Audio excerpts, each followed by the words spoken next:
சேது சமுத்திர திட்ட வழக்கில் புதிதாக எதுவும் தெரிவிப்பதற்கில்லை என மத்திய அரசு உச்சநீதிமன்றத்தில் தெரிவித்துள்ளது. இதையடுத்து வழக்கு விசாரணை ஆகஸ்ட் 3வது வாரத்திற்கு ஒத்திவைக்கப்பட்டுள்ளது. தமிழர்களின் பன்னெடுங்கால கனவு திட்டமான சேது சமுத்திர திட்டம் பல்வேறு தடைகளை கடந்து ஐக்கிய முற்போக்கு கூட்டணி அரசால் செயல்படுத்தப்பட்டது. ஆனால் இத்திட்டத்தின் வழித்தடத்தில் உள்ள ஆதாம் பாலம் எனப்படும் இயற்கையான மணல் திட்டு ராமர் சேது பாலம் என்றும் இதனை அகற்றக்கூடாது என்றும் கோரி ஜனதா கட்சித் தலைவர் சுப்பிரமணிய சாமி உள்ளிட்டோர் தொடர்ந்த வழக்கை விசாரித்து வரும் உச்சநீதிமன்றம் தெரிவித்த கருத்துக்களின் அடிப்படையில் இத்திட்டத்தை மாற்றுப்பாதையில் செயல்படுத்துவதற்கான ஆய்வுகள் மேற்கொள்ளப்பட்டுள்ளது. இதனிடையே ராமர் சேது பாலத்தை தேசிய நினைவு சின்னமாக அறிவிக்கலாமா என்பது பற்றி கருத்து தெரிவிக்குமாறும் மத்திய அரசுக்கு உச்சநீதிமன்றம் உத்தரவிட்டிருந்தது.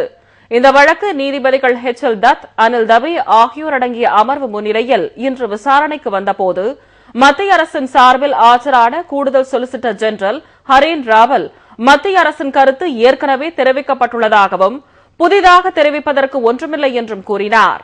இதையே பதில் மனுவாக தாக்கல் செய்யலாமே என நீதிபதிகள் குறிப்பிட்டதற்கும் தேவையில்லை என்று அவர் கூறிவிட்டார். அப்போது இந்த வழக்கில் கூடுதல் ஆவணங்கள் தாக்கல் செய்ய தமக்கு அவகாசம் அளிக்குமாறு மனுதாரர்களில் ஒருவரான சுப்பிரமணிய சாமி முறையிட்டார். இதனை ஏற்க மறுத்த நீதிபதிகள் வழக்கு விசாரணையை வருகிற ஆகஸ்ட் 3வது வாரத்திற்கு ஒத்திவைத்து உத்தரவிட்டனர்.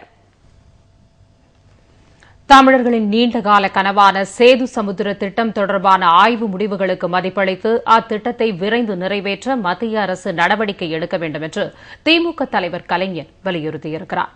தமிழர்களின் 200 ஆண்டு கால கனவு திட்டமான சேது கால்வாய் திட்டம் இடைவிடாது திமுக மேற்கொண்ட தொடர் முயற்சிகளால் வெற்றிகரமாக தொடங்கியது. ஆனால் அத்திட்டம் சிலரது எதிர்ப்பால் தடைப்பட்டு நிற்கிறது. இந்நிலையில் இது தொடர்பான வழக்கு உச்சநீதிமன்றத்தில் ஆகஸ்ட் 3வது வாரத்திற்கு ஒத்திவைக்கப்பட்டுள்ளது. இவ்வழக்கில் மத்திய அரசு தாக்கல் செய்யப்போகும் பதில் மனு பற்றி திமுக தலைவரை சந்தித்து செய்தியாளர்கள் கருத்து கேட்டார்கள். இதற்கு பதிலளித்த கலைஞர் சேது சமுத்திர திட்டத்தை விரைந்து நிறைவேற்ற மத்திய அரசு நடவடிக்கை எடுக்க வேண்டும் என மீண்டும் வலியுறுத்தினார். இதற்கு ஏதுவாக மத்திய அரசின் சட்ட நடவடிக்கைகள் அமைய வேண்டும் எனவும் கலைஞர் கேட்டுக் கொண்டார். சேது சமுத்திர திட்டம் பற்றிய ஆய்வு முடிவுகளுக்கு மதிப்பளிக்கப்பட வேண்டும் என்றும் கலைஞர் வேண்டுகோள் விடுத்தார். மத்திய அரசு வாழ்த்துறவர்கள பகுத்தறிவாதிகள் யாராக இருந்தாலும் அவர்களும் தமிழ்நாட்டு மீது, தமிழ்நாட்டுடைய பொருளாதார வளர்ச்சி மீது அக்கறை உள்ளவர்கள் யாராக இருந்தாலும் அவர்கள் எடுக்க வேண்டிய முடிவு அது சேது சமுத்திர பாலத்தை அங்கே அமைக்க வேண்டும் என்பதாகத்தான் இருக்க முடியும். அதற்கு பதிலாக அந்த தேசிய சின்னம் ஆக்குவது என்பது இவர்களுடைய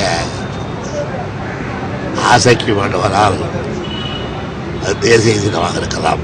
ஏன் சேது சமுத்திர திட்டமே நிறைவேற்றப்பட்டு அதற்கு பிறகு தேசிய தினம் என்று அறிவித்தாக நாயகர்கள். ஆகவே சேது சமுத்திர திட்டத்தை உருக்குலைப்பதற்காக ராமருடைய பெயரை பயன்படுத்தி அவருக்கு கெட்ட பெயர் உண்டாக்குகிறார்கள் என்பதுதான் என்னுடைய கருத்து.